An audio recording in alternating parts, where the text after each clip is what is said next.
Hi டுட்டூஸ் கிச்சனில் இன்றைக்கி உடம்புக்கு ரொம்ப ஹெல்த்தியான மூலிகை ரசம் எப்படி பண்ணுறதுன்னு பார்க்கலாம். இதை வந்து தலை ரசம்னு சொல்லுவாங்க. இப்போ அதுக்கு தேவையான இன்க்ரீடியன்ஸ் பார்த்தீங்கன்னா, நான் இன்றைக்கி சின்னி தலை கொஞ்சம் எடுத்திருக்கேன். இது மொசுக்க, நாயுருவி, அப்புறம் தூதுவளை. இந்த ரசம் பார்த்தீங்கன்னா நீங்கள் தூதுவளை மட்டும் வச்சு வெறும் தூதுவளை ரசமும் செய்யலாம் இதே டைப்பில். இல்லை இந்த மாதிரி எல்லாம் சேர்த்தும் செய்யலாம். இந்த மாதிரி எல்லாம் சேர்த்து செய்யும்போது இதில் நிறைய பெனிஃபிட்ஸ் இருக்குது. இந்த ரசம் வந்து நீங்கள் இது பார்த்தீங்கன்னா இந்த மாதிரி சுச்சுவேஷனுக்கு, அதாவது கோவிட் பேண்டமிக் டைமில் நல்ல இம்யூன் பூஸ்டராகவும் இது ஹெல்ப் பண்ணும். நார்மலாக நமக்கு காஃபு, கோல்டு, ஃபீவர்லாம் இருந்தால் இந்த மாதிரி ரசம் குடிச்சிங்கன்னா உங்களுக்கு கம்ப்ளீட்டாக க்யூர் ஆகிடும். இது நீங்கள் வெறும் ரசமாகவே குடிச்சிக்கலாம். அப்படி இல்லைன்னா சாதத்து கூட கலந்து சாப்பிட்லாம், நல்லாயிருக்கும். இப்போ அதுக்கு தேவையான இன்க்ரீடியன்ஸ் பார்த்திங்கன்னா, நான் இன்றைக்கி 2 பேருக்கு தேவையான அளவுக்கு காமிச்சிருக்கேன். உங்கள் வீட்டில் அதிகமாக மெம்பர்ஸ் இருந்தாங்கன்னா இந்த தலையெல்லாம் நீங்கள் இன்னும் கொஞ்சம் ஜாஸ்தி எடுத்துக்கோங்க. ஒரு காஞ்ச மிளகா, ஒரு 5-6 பெப்பரு, ஒரு 1/2 ஸ்பூன் சீரகம். இந்த ரசத்துக்கு நம்ம பெருங்காய பொடி போடுறதில்ல, அது போட்டோம்னா நம்ம நார்மலாக வீட்டில் வைக்கிற மாதிரி ரசம் மாதிரி ஆகிடும். இது வந்து நான் இன்றைக்கி சுக்கு பொடி எடுத்திருக்கேன். சுக்கு பொடி நம்ம எல்லாருக்குமே தெரியும், நமக்கு சளி இரும்பல் இருந்தால் நம்ம யூஸ் பண்ணிப்போம். ஆனால் இந்த ரசத்தில் இதை முக்கியமாக யூஸ் பண்ணணும். ஒரே ஒரு கொஞ்சமாக புளி எடுத்துக்கோங்க, 3 சின்ன வெங்காயம், 3 பல் பூண்டு, ஒரு கொத்து கருவேப்பிலை, 1 ஸ்பூன் அளவுக்கு வர கொத்தமல்லி. அவ்வளோதான். இது எப்படி பண்ணுறதுன்னு பார்த்துடலாம். இப்போ ஃபஸ்ட் ஸ்டெப்பாக ஒரு பேன் வச்சுருக்கேன். இதில் நம்ம கொஞ்சம் ஆயில் சேர்த்துக்கலாம். ஆயில் ஹீட் ஆனதும் சின்ன வெங்காயமும் பூண்டும் சேர்த்துக்கலாம்.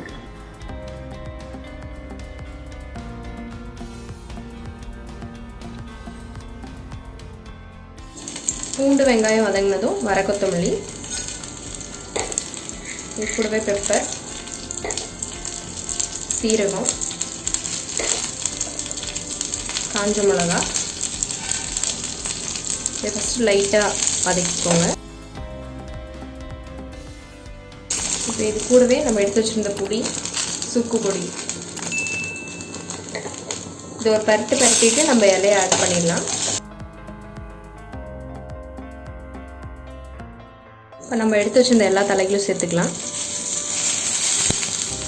இதெல்லாம் நல்லா வாஷ் பண்ணிட்டு சேர்த்துக்கோங்க. இது வதக்கிக்கலாம். அவ்வளோதான், இதெல்லாம் நல்லா வதக்கிட்டோம். ஆஃப் பண்ணிடலாம். இது ஒரு 5 மினிட்ஸ் ஆறட்டும். இது ஆறிடுச்சு, மிக்ஸி ஜாருக்கு மாற்றிட்டேன். இது நல்லா நம்ம அரைச்சிட்டு வந்துடலாம். லைட்டாக தண்ணி விட்டு கொஞ்சம் பேஸ்ட் மாதிரி அரைச்சிட்டு வந்துடுறேன். இந்த மாதிரி கன்சிஸ்டன்சியில் அரைச்சி எடுத்துகிட்டு வந்துடணும். ரொம்ப தண்ணியாகவும் இல்லாமல் இந்த மாதிரி அரைச்சிக்கோங்க. மறுபடியும் ஒரு பேன் வச்சுருக்கேன். இதில் கொஞ்சமாக ஆயில் சேர்த்துக்கலாம். கொஞ்சமாக கடுகு, கருவேப்பிலை. இப்போ கடுகு பொரிஞ்சிருச்சு. நம்ம இந்த அரைச்சிட்டு வந்த பேஸ்ட் இப்போ மிக்ஸி ஜார் நல்லா அலசி அதையும் ஊற்றிக்கலாம்.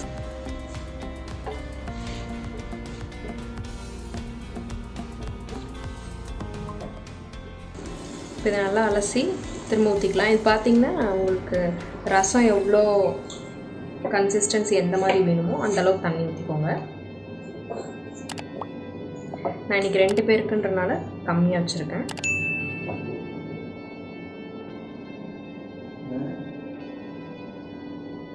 இந்த ரசத்துக்கு தேவையான அளவு உப்பு சேர்த்துக்கலாம்.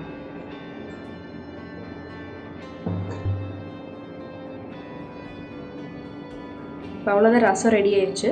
இந்த மாதிரி நுர கட்டி ஒரு லைட்டாக ஒரு கொதி வரும்போது நீங்கள் ஆஃப் பண்ணிவிடுங்க.